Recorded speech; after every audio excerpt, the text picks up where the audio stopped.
Hello and welcome back to another Give Local platform training tutorial. And today we're going to talk about transactions. And when it comes to transactions, the first thing to note is that there are several tabs along the top of the page, some of which are available for usage. The rest are unimportant for the purpose of Give Local. The main one is going to be all transactions is usable, matches is viewable, and champions.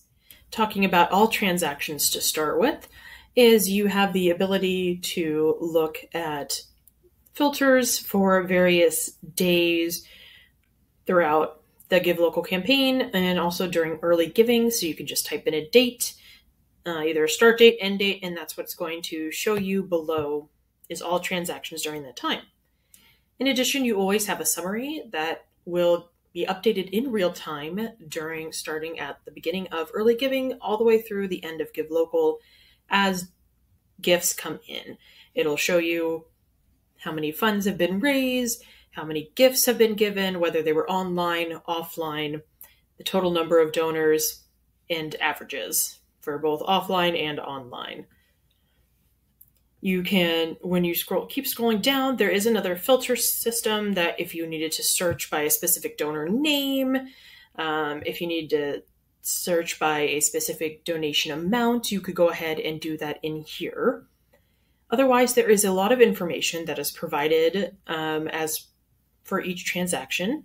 And that's going to be, so it shows like the status, whether or not it's been paid out, if it's pending, if there was for whatever reason an error, and maybe the transaction was canceled, it will show all of that here.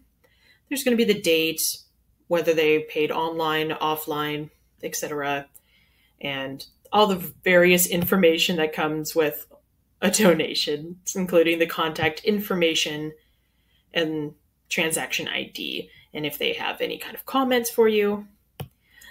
The easier way to view a lot of this information is you can also go ahead and either, like during any time, during early giving all the way through the end of Give Local and beyond, even after Give Local has ended, you can always come in here and go to this little export button. And when you click it, it's going to go ahead and download an Excel sheet of all of this information and makes it in a viewable and editable format for whatever purposes you may need. You can also, going back up, talking about some of these other tabs. So looking at matches, this will do a breakdown of if your organization does participate in incentives and ends up having a match, this will have transactions that were related to the matches. So all gifts that are in relation to a match, how much was paid out, etc., will be found here. And again, you'll be able to export information regarding matches. To learn more information about matches, feel free to watch our other tutorial video that talks about incentives down here. The last one is going to be champions. So if you do go ahead and participate and have some champions join you in promoting your organization and Give Local story, you can find that here. If they raise any funds, how much they raised, what an average is, and the total number of gifts, as well as the donor information and what champion helped bring that donor to your organization. And you can learn more about champions by watching the champions tutorial walkthrough. Thank you so much for your time. And if you have any questions, please feel free to contact Community Foundation staff.